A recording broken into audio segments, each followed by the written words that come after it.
السلام عليكم ورحمة الله تعالى وبركاته. بسم الله الرحمن الرحيم. الحمد لله رب العالمين، وأفضل الصلاة وتم التسليم على سيدنا ونبينا محمد المبعوث رحمة ونورا للعالمين، وعلى آله وأصحابه وأتباعه إلى يوم الدين.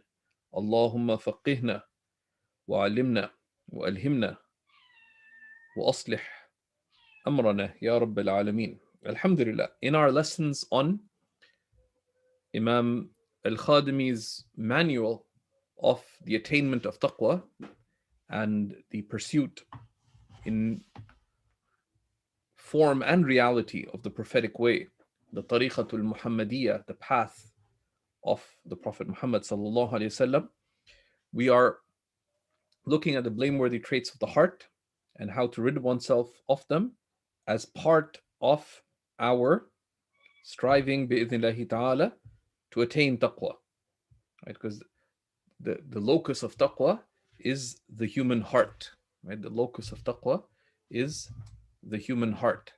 So we are looking today, bi'idhnillahi ta'ala, at what are the practical ways of removing anger. So we're looking at anger as being one of the blameworthy traits of the heart. To deal with anger, one needs to know about anger and its harms. We need to know how to treat it through knowledge and consideration, and how to remove, how to prevent it occurring by restraining one's anger. But then if it happens, then how to extricate oneself from anger. So he says, rahimahullah ta'ala, al-maqam al-rabi', the fourth of the investigations on anger. And this is في العلاج القلعي وهو بإزالة السبب, right? And how one removes anger is by removing its cause. Right? He mentions various causes of anger and how one rids oneself of them, right? And this is a basic insight that how does one remove a blameworthy trait, right? And more broadly, how does one remove harm? One removes harm by learning about how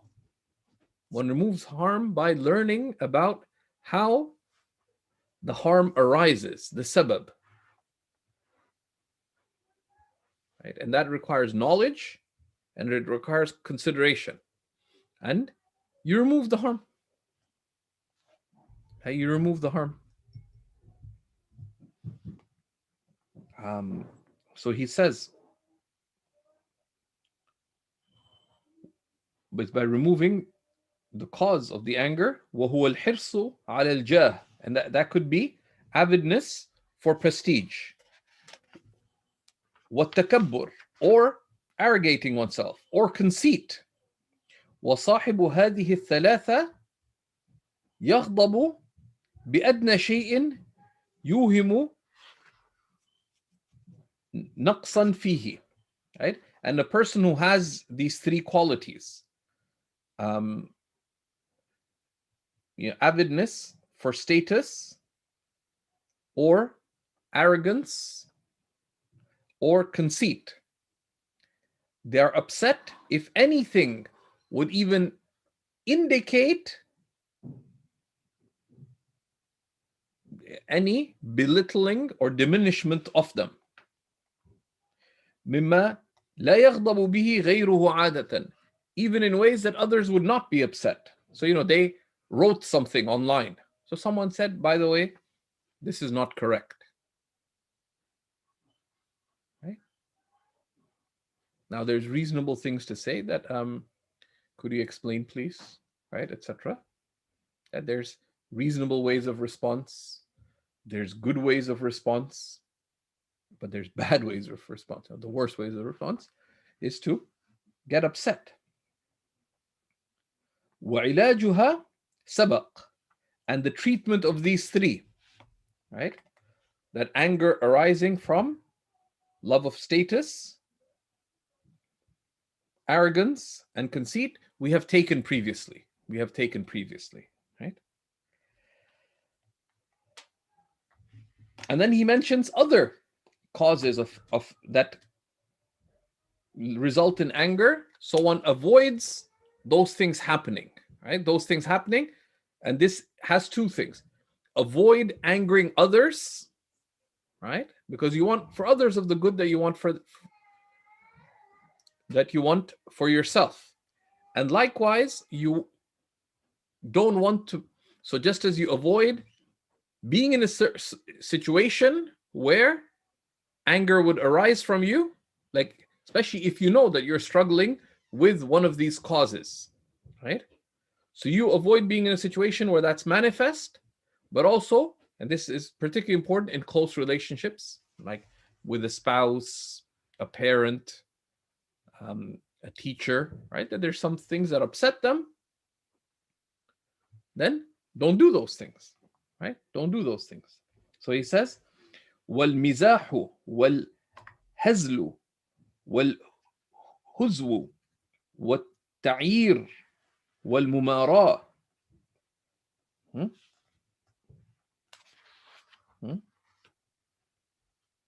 والمضادة والظلم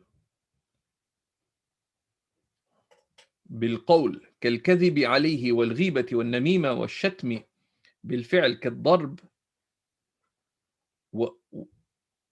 وأخذ المال ومنع حقه. وهذه الأشياء تورث الغضب لأكثر الناس فعليك الاجتناب منها. Right? And then there are other causes of anger. Right? And this is also related because none of you believes until they wish for others of the good that they wish for themselves. So he says, and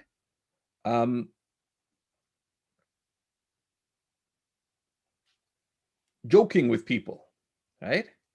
And al-hazl, and non-serious speech, right? And very often is non-serious, unconsidered speech, right? Right?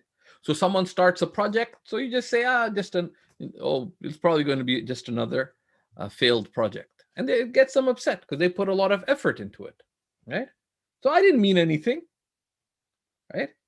And mockering and criticizing. Ta'ir is criticizing or finding fault, or to be given to dispute, right? And to go against people, right? So someone's announcing that we have started a new homeless shelter. So just opposing people, let people be. Okay? So say, what's the need for another homeless shelter here? Naturally, it's right, like especially at their launch or whatever. So these are things that cause people typically to get angry, right? وَالظُّلْمِ, and wronging others by wrongdoing, by word, such as lying against people, backbiting people, tale bearing. So you disclose someone's secret, they got upset. Right? Don't be surprised that they got upset. Right? Or insulting people, or wronging people through actions, such as hitting them, taking their wealth, preventing their right. You said you'd pay back in a month, you were late and you didn't give an excuse. So they got upset. It says these things cause most people to be upset. So it is upon you to avoid them, right? Lest you be parties to someone else's, right? Committing wrong. Because just as whoever points to the good has the reward of those who done it, who do it. Likewise, the one who is the means to someone else committing a sin shares in their sin. Right? So these things, avoid them. إلا أن يتيقن تحمله وحلمه فلا بأس حينئذ. Right? Unless you are sure, right? And he says, unless you are certain, right? And of course, unless you are certain, meaning بغلبة الظن, but you're reasonably sure, right? بغلبة ظن بغلبة الظن الصحيح. Sound reasonable surety. Not he's a believer, so he won't get upset. No, believers get upset, right? Unless you are sure that they will be able to deal with that and respond to what you say or do in a forbearant manner. Meaning, for example, if you made a joke about somebody, right? Avoid, joking, mocking, sarcasm, and we'll see the sins of speech, right? Joking about people is to be avoided, right? And he'll explain, right? And the details will come. But generally, the general ruling of mocking, of sarcasm, is that it's makruh, even when you're not sure that it'll be of harm. Mocking is more serious than sarcasm and depends on how you mock, right? It's against the sunnah to criticize, right? It's against the sunnah to criticize.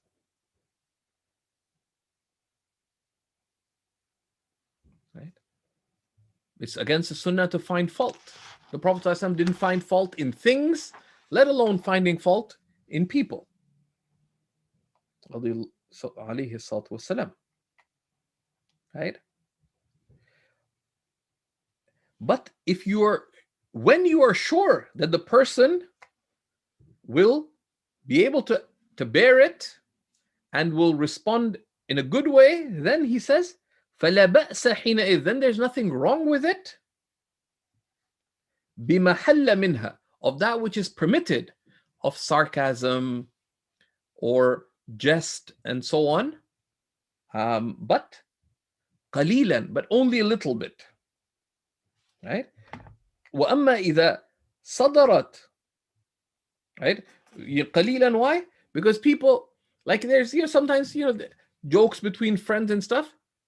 You have to be sure that the person doesn't mind outwardly and inwardly, right? Because often someone will feel bad to say, I don't like that, right?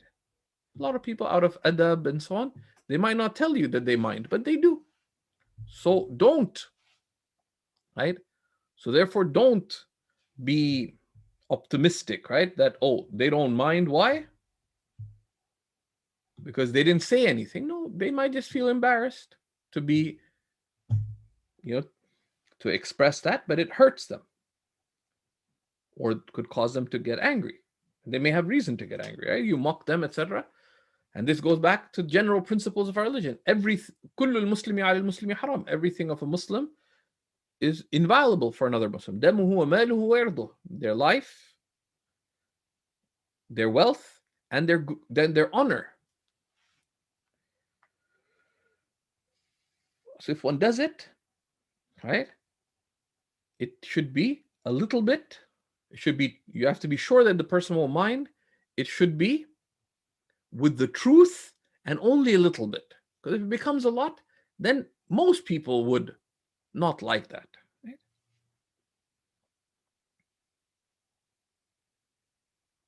That's why the people of the spiritual path said, بين الأحباب تسقط الآداب. Between people who are close to one another, adab, formalities are dropped, right? Because with people you don't know, you should have extra adab, extra caution in your speech, right? And then, but then with people get close, you joke, but it should be with restraint and in a good way. And how does one learn how to do this? One observes righteous people who are careful about their speech, right? About their speech and how they joke tastefully. There's one of the scholars, I was asking permission for somebody to reach out to them, and that person's actually studying with them in a class, and then they joke with me. They said, I think you're being optimistic because soon so-and-so will have to be your means to reaching me because I'm in contact with him more than I am with you. And there's good tasteful joking and so on in parameters, right? So one learns that, and there's more coming when we come to the sins of speech about this, right? Then he says, أما إذا صدرت هذه الأشياء min ghayrik. If these things happen from someone else, right? They did any of these expressions that would cause someone to get angry, right? Which could either be in the things that are not reasonable. They stirred your sense of, you know you're struggling with love of status um, or arrogance or conceit, or you're sensitive about being joked about or so on. So what do? فَعَلَيْكَ الْحِلْمَ وَالْعَفْوَ. It's upon you to hold fast to forbearance, right? وَلَوْ بِالتَّحَلُّمْ, even if by making yourself act forbearantly. وَالْعَفْوَ, and to overlook. فَإِن لَمْ تَقْدِرْ, but if you're not able to, make yourself be forbearant, make yourself just overlook. فَعَلَيْكَ الصَّبْرَ وَالْكَظْمِ, then hold yourself to patience. Right? To patience. Hold yourself. Patience is consider what's the right act and hold yourself to it. And sabr, of course, also has levels. There's actual patience, which is a state, or there's musabara, holding yourself to acting patiently. Wal-kadhim, and to restrain your anger. You are angered, but you hold it in, i.e., you don't act upon it. Right? Wal-intisar, and to seek redress. إِن لَمْ تَقْدِرْ عَلَيْهِمَا, and to seek redress if you're not able to restrain your anger and be patient. How? By requesting, can you please not say those things about me? Jazakumullah khair, right? But with restraint.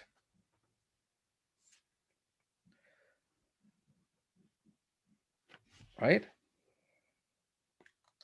But if you're not able to do these things, then what do? And one of the keys just says, you remove harm by identifying its cause and removing that cause. But you also avoid harm by knowing where the causes of harm are and who the causes of harm are, right? Where, who, or what places or people or situations where harm arises, and you keep away from it, even though those places or people or situations may be permitted or may even be good, right?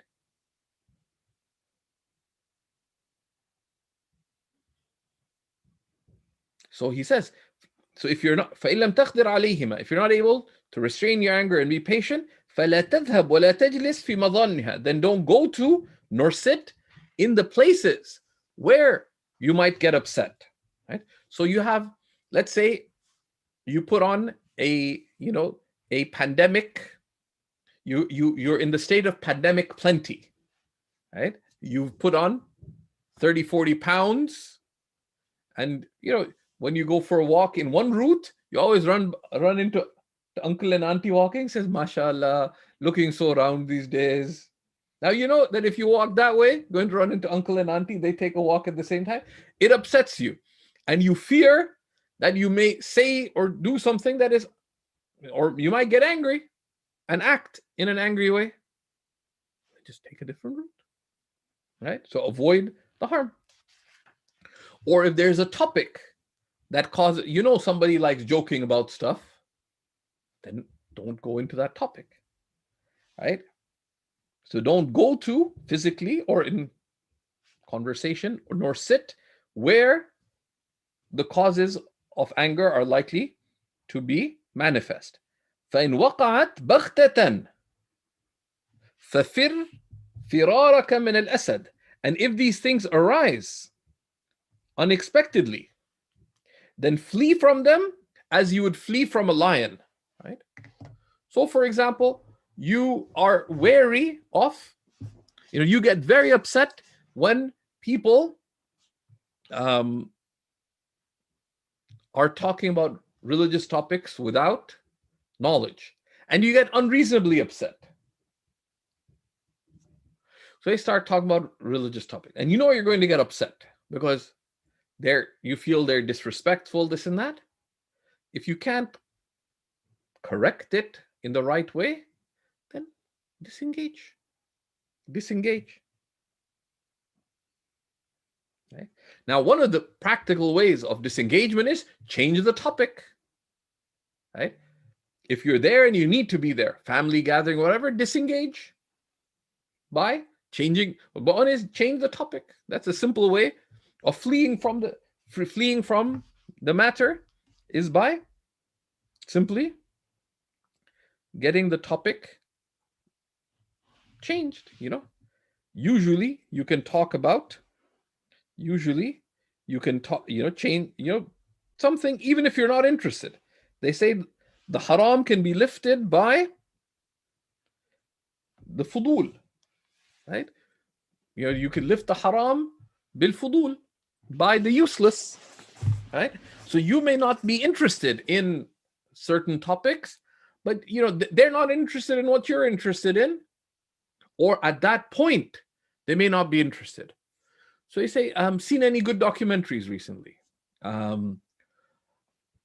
Ask, how are the conservatives doing? You have a cousin who's a conservative. You're not that interested. Ask them. Say, how do you think the economy is going? Or whatever topic they may be interested in. That way, you've changed the topic. Now, you don't have to flee, like run away, right? Flee like a lion. One way is just disengage, right? Walk away. Like, very often these things happen in social gatherings. May Allah return us to social gatherings. But for example, you're at a family gathering. Go do something good, right? You're sitting with some people, right? One of the things to do is, go grab some water, serve some people water, right? Or go grab water yourself. Nobody's going to say, no, you cannot drink water before dinner. If they do, then figure out something else you can do, right? Go grab some water, get a glass for you, get a glass for somebody else. Sunnah. Say, would you like some water? And then you have the other guy say, oh, would you like one too? And then go start serving water. You go away from the source of harm. Because you're going to get upset about something. So flee from it. Right? If it arises. So don't go there in advance. Don't go there in advance. Right? And recognize your weakness. And there's the other modes of treatment of how you deal with those. Right? Right? وأحوال هذه الأشياء ستجيء إن شاء الله تعالى.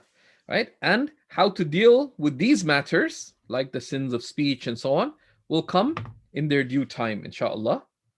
When we look at the harms of the tongue, and we've covered it before in English, and we have it on the Holding One's Tongue course. Holding One's Tongue?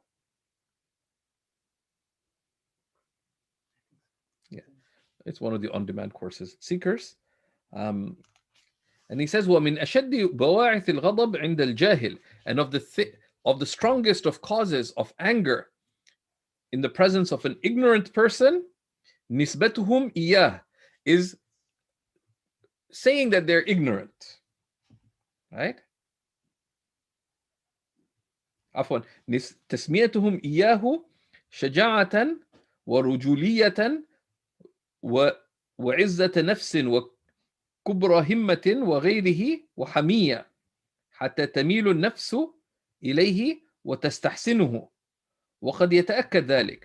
So one of the things that gets people upset, who are ignorant, is that they consider anger to be courage, or to be manly, or to have strength of self. That no, stand up to people who say things to you. Yeah, stand up, but in the ways that the Shara has allowed. Right? And to have strong resolve. No, I do things my way. Right? Or partisanship. That no, I stand up for my people. Right? So if somebody says something about brown people, right? If they speak against the brown, bring them down, or whatever, right? You're part of the Brownies Matter movement, BMM, right? Right? And you consider just getting, anger and rage to be just, and it's not, right? If it's unrestrained, etc., right? Um, right? So they deem it good, right? So they deem getting angry in these ways good. حتى تميل النفس النفوس الجهال, right? And so they, in their unawareness, deem this to be good. وقد يتأكد ذلك بحكاية شدة الغضب من الأكابر في معرض المدح. And this could be reinforced by some that some of the notables in our tradition would get upset intensely. And this was like Sayyidina Umar radiallahu anhu, right? But it's being taken out of context of why they got upset, how they got upset, and to what end they got upset, and what are their consequences of their being upset. Right? والنفس مائلة بالتشبه إلى الأكابر بالأكابر. And the nafs, the human self, inclines to imitating notable people. Right? Right? وهذا خطأ وجهل. But this is an error and ignorance. بل هو مرض قلب ونقصان عقل. Rather, it is a sickness of the heart and a lack of intellect. Right? That just because, yes, somebody got upset, right? But, right, you cannot make qiyas ma'al fariq, right? So yes, let's say certain great companions got upset, or we say somebody got upset, right? But you have to consider at least 4 factors: why they got upset, how they got upset,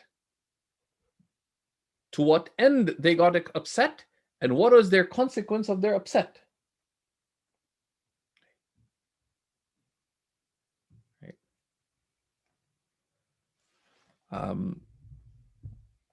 And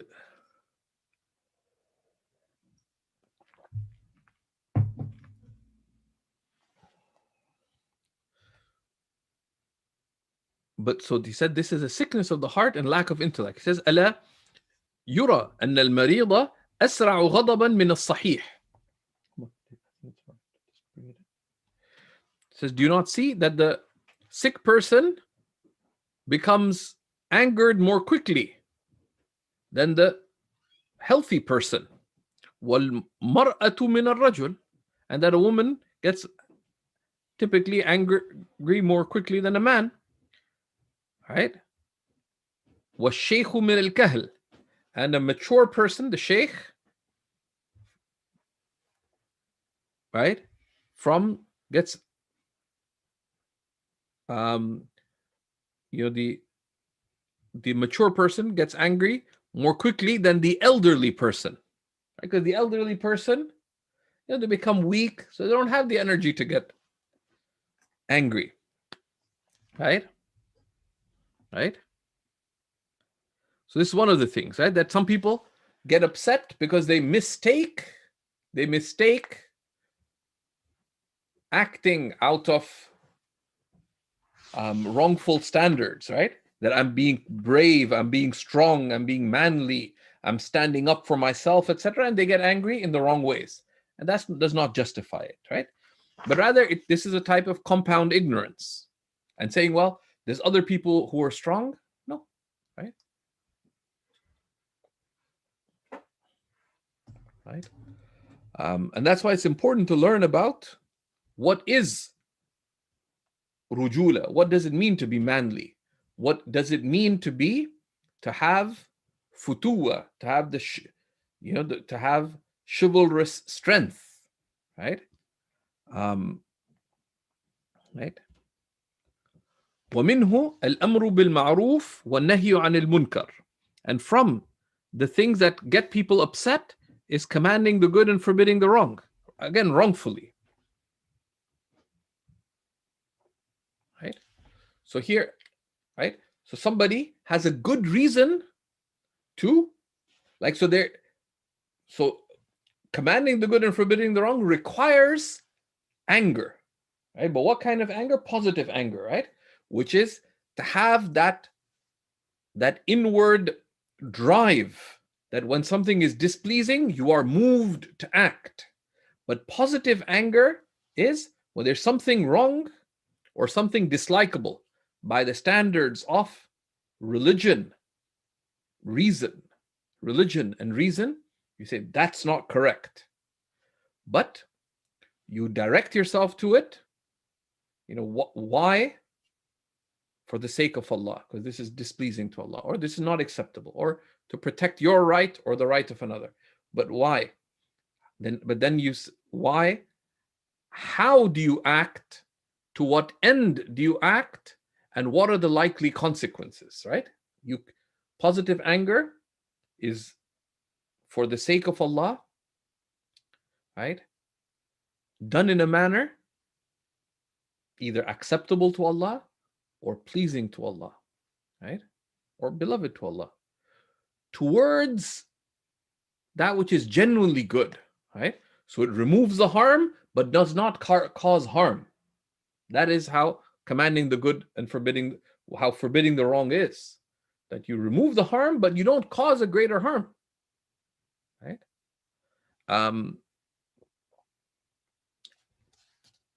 And its consequences are likely to be good, right? But someone is enraged, right? They saw some contravention of the Sharia, so they go and beat a person up.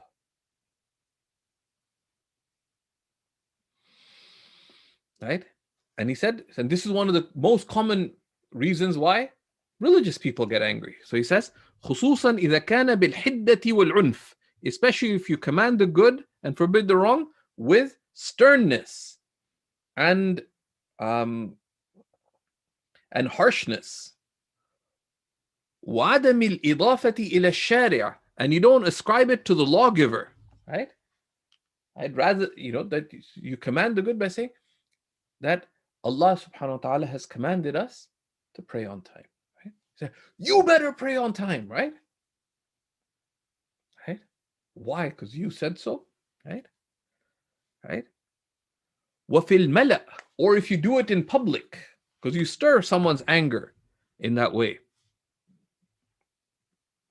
Right? If you do it in public. فَيَظُنُّ الْمُخَاطَبْ أَنَّهُ مِنْ عِنْدِ الْمُتَكَلِّمِ. So the one addressed would imagine that this is because of the one saying it. Right? لا الشارع, not from the lawgiver. Right? وأنه يريد به اللمز والطعن لا النصح فيغضب لجهله. Right? So even a religious person, like if you correct them in public or don't ascribe it to Allah and His Messenger, to the lawgiver, right? They may imagine that you're correcting them to criticize them and attack them, and you're not doing it out of nusх, out of sincere concern, goodwill, sincere counsel to them. So they get upset because of their ignorance. Whereas someone who truly understood, if they're corrected, even if badly, they would accept the correction and ideally overlook the harshness, or at least not get upset over the harshness, or they could seek redress. Say, I accept, I should not have said that, I should not have done that, but please, don't be mean about it. Jazakallah khair. Right? So you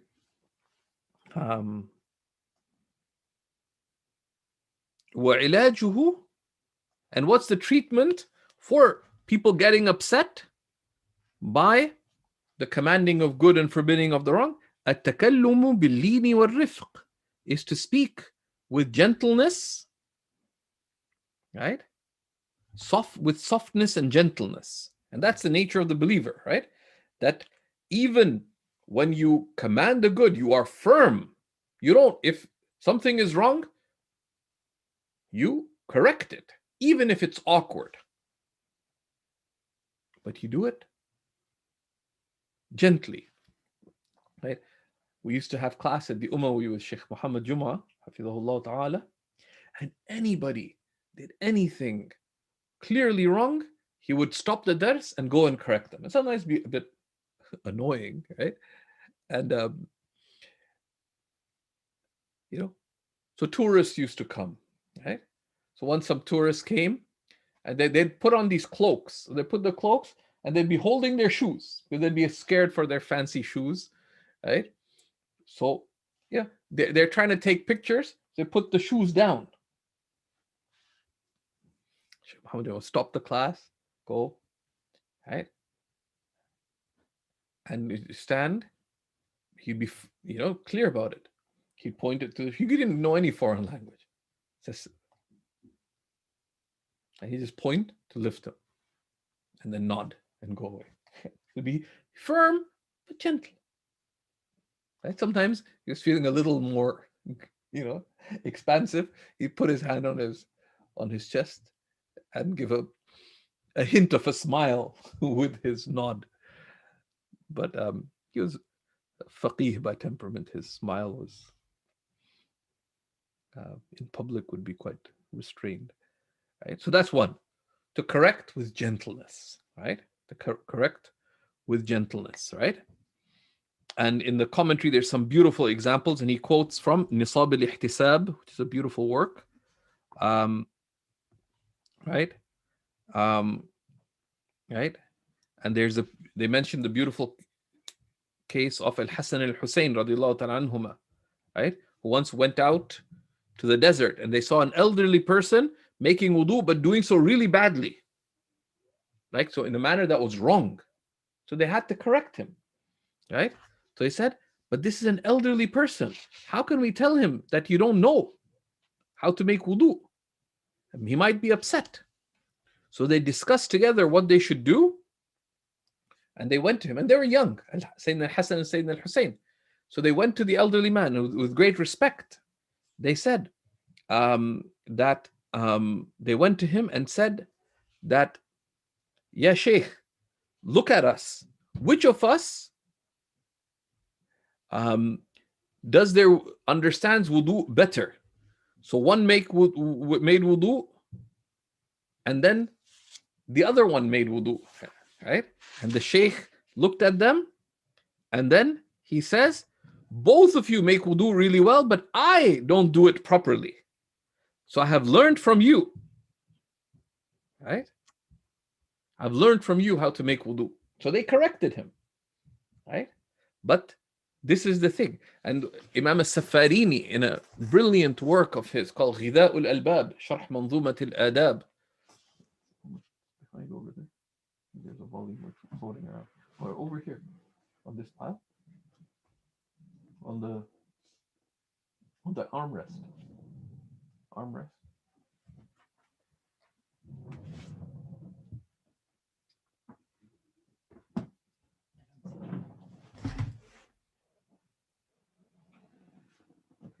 Anyways, it's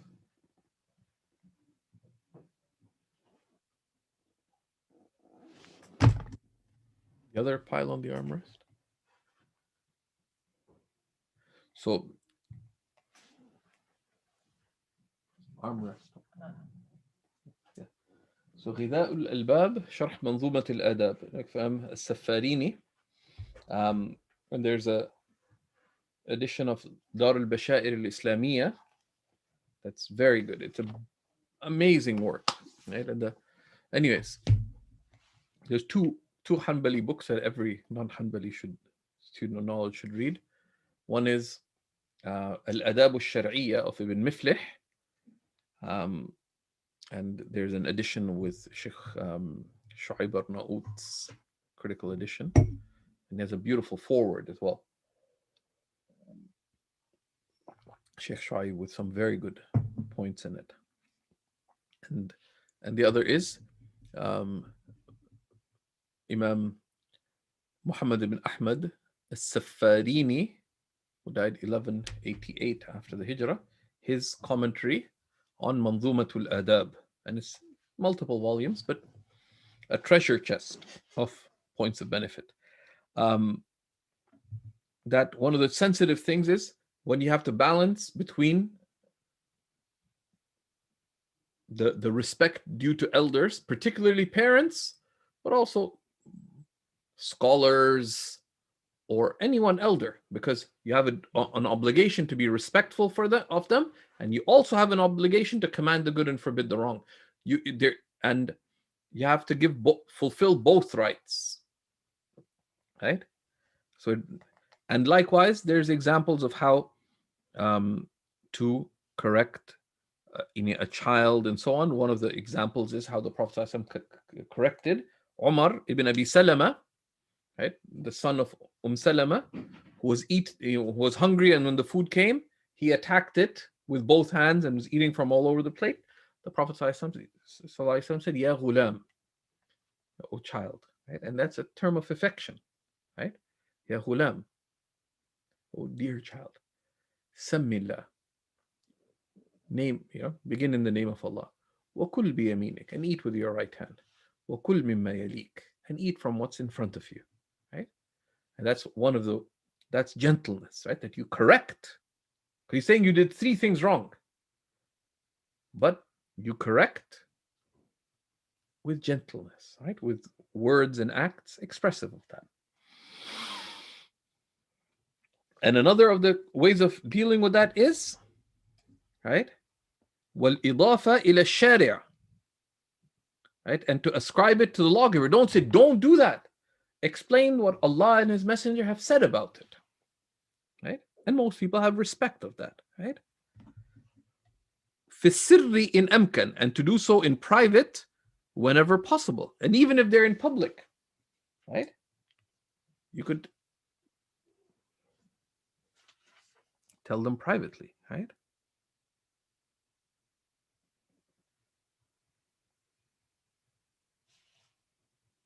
Right?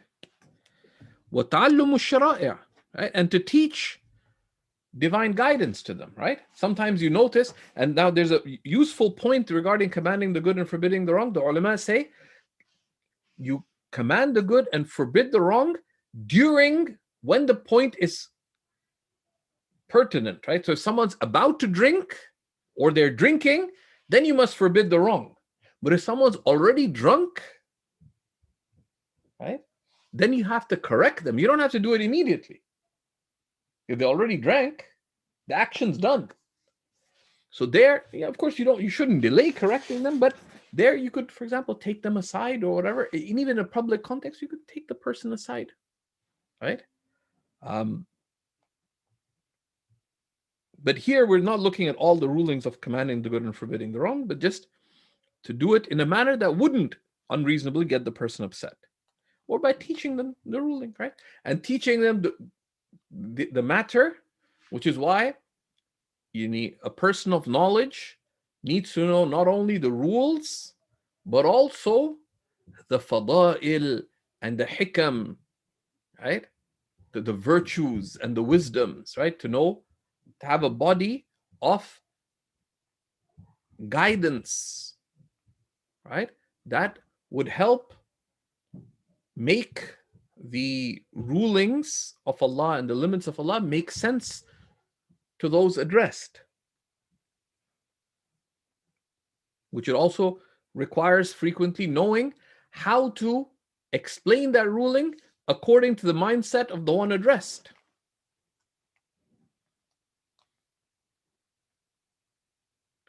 Right? Right?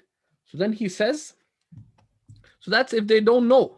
He says, أَمَّا إِذَا غَضِبَ مَعَ الْعِلْمِ, but if someone's upset while knowing that what they're doing is wrong, فَمِنَ الرِّيَاءِ أَوِ الْكِبْرِ أَوِ الْعُجْبِ, then it is from insincerity, riya, or pride, or conceit. وَمِنْهُ الظَّنُّ الْخَطَأِ, and from that, right, meaning, and from the most intense of the reasons why people get upset is having false opinions, right? Having false opinions that someone holds fast to, right? They think, no, there is no basis. All this moon sighting, all of this is crazy, backward. They say something like that. So they have a wrong opinion, right? So they get upset, right?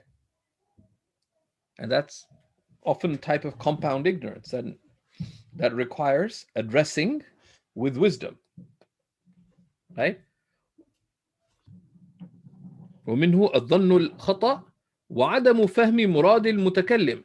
And another cause of anger is not understanding what the one speaking meant, right?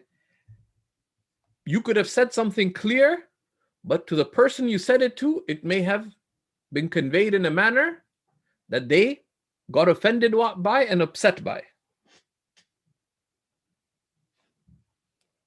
right? فعلى المتكلم التبيين والتفسير. So the one who speaks should make their speech clear and clear and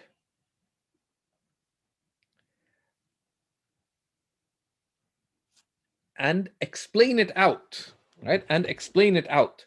So if you're speaking, explain the concept in terms that your audience could understand, which is why it's important to know your audience, right? When I was told to start teaching when I was in Jordan, one of Shaykh Nuh Keller said that anytime you speak, always keep in mind 10 people in front of you, right? A couple who agree with you, and they're the easiest to deal with, right? But some who kind of like you, but who don't particularly agree with you. And some who are indifferent. They don't really care what you have to say. And there's others who are disinclined towards you. And some who are critical of you, and some who are against you. And you should be able to speak in a way that is relevant to those who agree with you. Right? And some of them may have background and knowledge. But what you say should be acceptable and understandable even to your enemies, of those who would be opposed to what you're saying, because you explain it in terms that even they would accept, or if they're being fair. And some of them won't be fair, but then you've been right. والاحتراز عن الإجمال في كلامه, and to keep from excessive brevity in one's speech, brevity that could lead to misunderstanding, right? واحتمال الأذى, and just to bear with the annoyance of others, right? That sometimes people will get upset. And if you respond in a good way, right? You respond in a good way. Like anytime, for example, anytime you fundraise, there'll be some people who will have ill opinion towards, what do they do with all this money, this and that? And you just have to be patient with them. And if you respond in a good way, just explain. Said these are our accounts, right? These are our financial statements. This is the contact person for it. Just explain it. And they'll calm down. Just to bear with their adha, their heart. Right? Then what does he say, Omar? Right? Right? That's why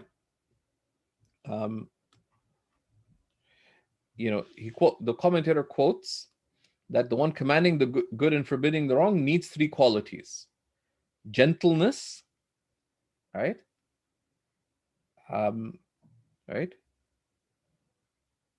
Is one of the key qualities, right? The other is to bear the hurt and harm of others, right? And wisdom in how one addresses them. وعلى السامع التثبت والتأمل, and the one who hears the speech of others, right? To confirm one's understanding and reflect. That's from the duties of the listener in general, that don't hasten to get upset, don't hasten to condemn, don't hasten to criticize, but rather confirm, tathabbut, and reflect. What's it say? Right? وَحُسْنُ الظَّنِّ بِالْمُؤْمِنِينَ, and to have a good opinion of the believers. Right? That if something could be understood in a sound way or an unsound way, Good opinion of others entails interpreting it in a sound way. Right? Right? And it's come in the hadith that husn al-dhann min husn al-ibadah, that having good opinion of others is from good devotion to God. Right? وَإِنِ اشْتَبَهَ, right? And if someone's words are unclear, فَعَلَيْهِ الْإِسْتِفْسَارِ, then one should seek clarification. One should seek clarification. Right? لَلْعَجَلَ وَسُوءُ الظَّنِّ, and not to be hasty and to have an ill opinion. And I had an amazing example of that once, because once there's a brother who had asked a question about marriage, and he presented it to me in a very balanced way. He said, can I attend my sister's wedding if there's separation between the men and women, but not full segregation? There won't be in two separate halls, but the men will be on one side, the women on the other, but there'll be some families in the middle. And he said, and like most weddings in our community, unfortunately, many of the women that attend will not be wearing hijab, and there might be some background music. So whatever you are able to correct, etc., you do, but it's permitted to attend. The same question the brother had already asked Shaykh Nuh Keller, but he told him, Shaykh, can I attend a wedding? He didn't say my sister's wedding, where there will be, the wedding will be mixed, the women will be indecently dressed, and there'll be haram music. So Shaykh Nuh just said, just give it a miss. Right? Because the question was general, and so just give it a miss.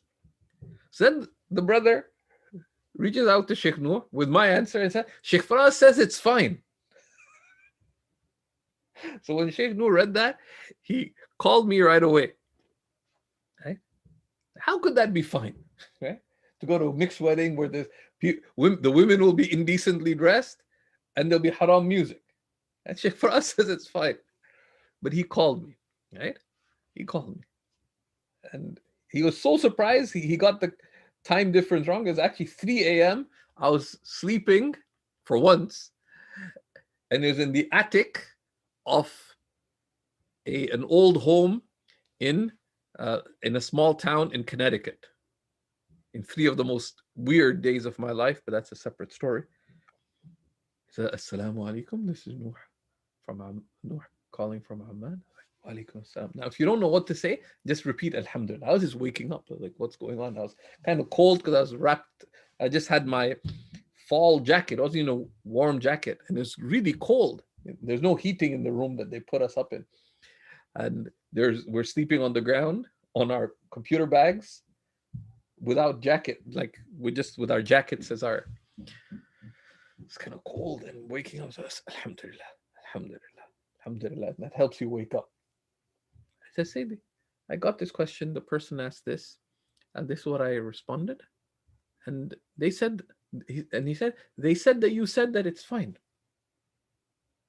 And he said, Sayyidi, it's good to try to make things easy for people, but we should keep in mind that while we want to make things easy, the true ease for people is to facilitate for them to bring taqwa into their lives and to facilitate for them, to get to Jannah. And then he changed the subject. He said, may Allah bless your effort. It was really, really nicely. And he said, Sayyidi, were you asleep? I was like, I was still waking up. I was like, Alhamdulillah, Alhamdulillah, Alhamdulillah. So what time is it? I said, Alhamdulillah. He said, no, what? Is it 3 o'clock in the morning? I said, Alhamdulillah. So I am so sorry. Please forgive me. I was like, I said, and he's very nice. And the summary was it, be careful. Now, they say one shouldn't defend oneself with one's teachers, but he didn't say, how could you say this or that? He gave some really good advice and gave some principles of religion, right? That yes, we want to make things easy for people, but But true ease is that which facilitates for people to bring taqwa into their lives, given where they're at, and facilitates for people the path to paradise. I was so happy. I was like, great. I went back to sleep really happy, right? But I checked in the morning. I did actually receive the call. It wasn't a dream, right? So and there's many examples like that, right? Of of correcting, in a beautiful way. There's a student from a particular country who asked for advice. Should I register in the University of in the University of Jordan or at the Kulliyat al-Fiqh al-Hanafi of my friend Dr. Salah al-Hajj. Now, I'm not a believer in studying in academic Islam and so on, even in the Muslim world, etc. But the brother was just barely finished learning Arabic. So I just advised that if you that first learn your essential Islamic knowledge, like the equivalent of level 1, ideally level 2 as well, of the Islamic studies curriculum. Then, and do so with teachers, then you'll be in a better place to decide what step to take next. He didn't tell this foreign brother didn't tell me that he'd already registered in Dr. Salah's institute, and he'd already paid the fees of a foreign student, which is many times more than that of a local student. So this foreign student went to them and said, I've registered here, but I consulted Shaykh Faraz, and he said that I shouldn't study at the faculty of the Hanafi Institute, whatever it's called, Dr. Salah, Kulliyat al-Fiqh al-Hanafi. And that was in their initial years. They didn't have enough numbers, and they're having a lot of financial trouble as well. But this is rujula, this being a true man, right? Dr. Salah didn't get upset, etc. What did he do? He reached out to me really nicely as a friend. And he said, Sayyidi, do you have a minute to talk? I said, sure. I said, Sayyidi, this is what someone said. I said, I didn't believe it. So I can explain our project. I said, no, Sayyidi, why would I? I explained I said, I thought so. That's why I thought I would confirm. Right? And that is akhlaqul mu'min. Right? That's the character of a believer. Right? That's a character of a believer. Right?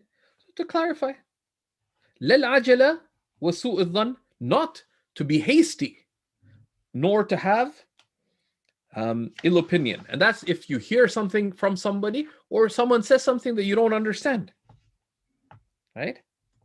Right? And there's a beautiful line of poetry that says, وَكَمْ مَنْ عَابَ قَوْلًا صَحِيحًا وَآفَتُهُ مِنَ الْفَهْمِ السَّقِيمِ. Right? How many a person criticizes a sound, a sound statement, the problem being in the poor understanding. Right? And this is one of the worst of the ways that the shaitan enters upon people, is to have an ill opinion of others, right? And of su'u dhann, right? And Allah subhanahu wa ta'ala says, وَاجْتَنِبُوا كَثِيرًا مِنَ الظَّنِّ, avoid most ill opinion. إِنَّ بَعْضَ الظَّنِّ, for truly much ill opinion, ithm, is sinful. Right? And the Prophet ﷺ said, إِيَّاكُمْ وَالظَّنِّ, أي ظَنُّ السُّوء, فَإِنَّ الظَّنَّ أَكْذَبُ الْحَدِيثِ. Beware, said the beloved Messenger ﷺ, of ill opinion, because ill opinion is the most false of statements. He quotes an important book in Hanafi fiqh, of the fiqh of taqwa, which is Tabeen al-Maharib. Right? فَعَلَيْهِ وَمِنْهُ, right? Right? And then he talks about other things that stir anger, but we'll stop here, inshallah. So today we saw a number of principles related to how one restrains anger, right? That there are causes of anger, right? That if you that if you find them, you have to treat those underlying causes, which were, if you get angered because of love of prestige, that this is touching on your prestige, what people will say about me, um, out of your arrogance or conceit, then act as is entailed by your slavehood to Allah subhanahu wa ta'ala, and recognize that you have a sickness, and seek and be grateful that Allah has manifested a fault, and if anything, exaggerate acting contrary to the wrongful action, right? And then there's ways of mocking and jest and joking and unthinking speech that can lead most people to get angry. So avoid speaking in that way. If others speak to you that way, then be forbearant. Excuse them. If you can't, then be patient. Restrain your anger. If you can't, then redress it with restraint, right? And then there's many other things that cause people to get angry. And we looked at, for example, commanding the good and forbidding the wrong with, intensity, misunderstanding others' speech, etc. So how do we deal with these? And we'll continue by other things that stir anger in people. وصلى الله وسلم وبارك على سيدنا ونبينا محمد وعلى آله وصحبه وسلم. سبحان ربك رب العزة عما يصفون وسلام على المرسلين والحمد لله رب العالمين. Any questions?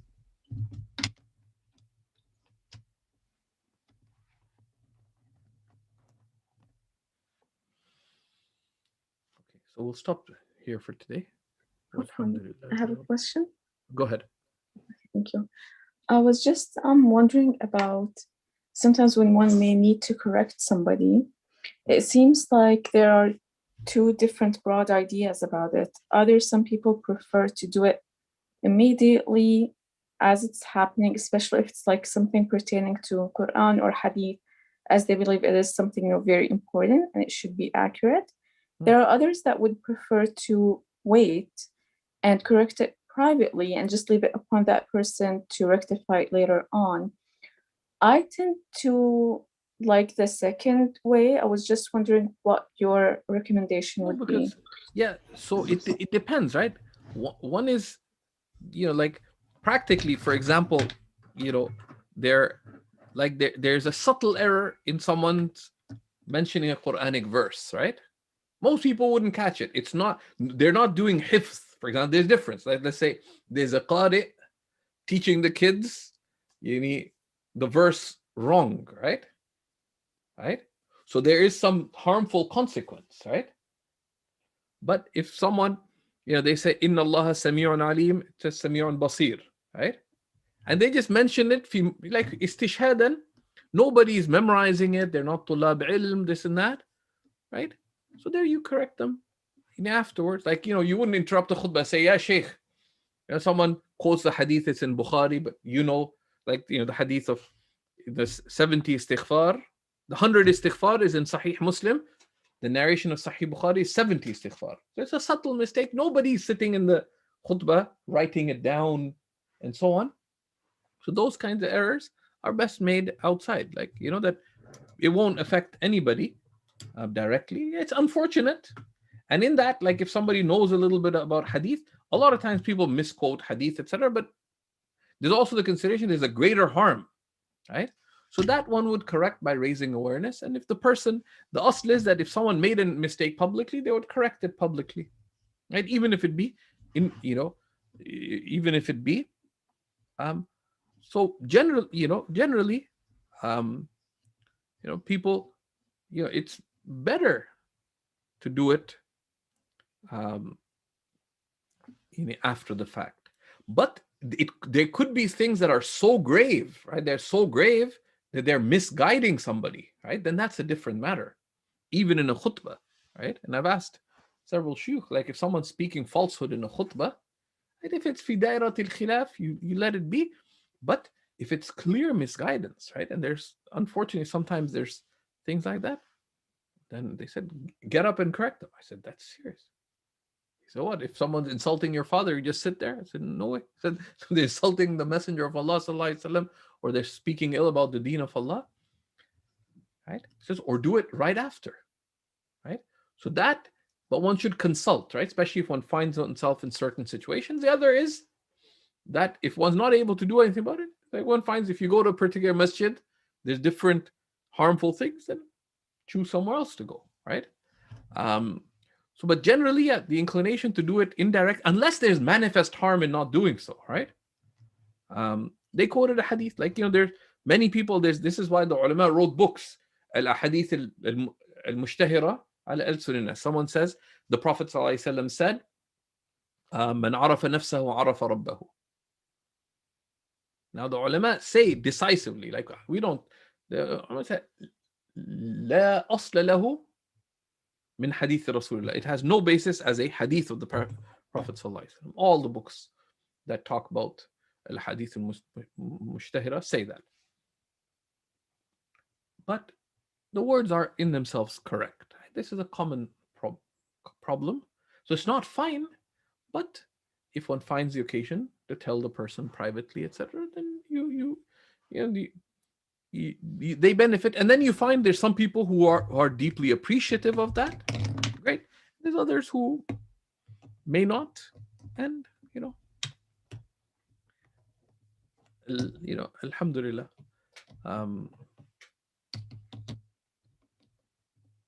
So we'll stop there. If one finds out that they quoted the Quran or Hadith incorrectly, does one have to convey the correct meaning to those people at a later time? One should, like, if it had significance, right? If they'd be learning it or something, right? Then they should. Right? But it was just mentioned in passing and nobody would remember, right? Then, so the ulama mentioned some detail in that, right? That would anybody remember, or did you misguide anyone through it, right? So one thing is someone taught a mas'ala wrong, right? And some people may be practicing wrong, then you have to correct. But someone mentioned something in passing, it was a slip of the tongue, then mentioning it may be of greater harm, right? Mentioning it because nobody noticed that, etc. And it was something just in passing that, right? Someone said laysa mithlahu shay, and there's laysa kamithlihi shay, right? And it's wrong, etc. But it's and if it's a subtle matter, then it's just best to consult. This is the error I made. What should I do about it?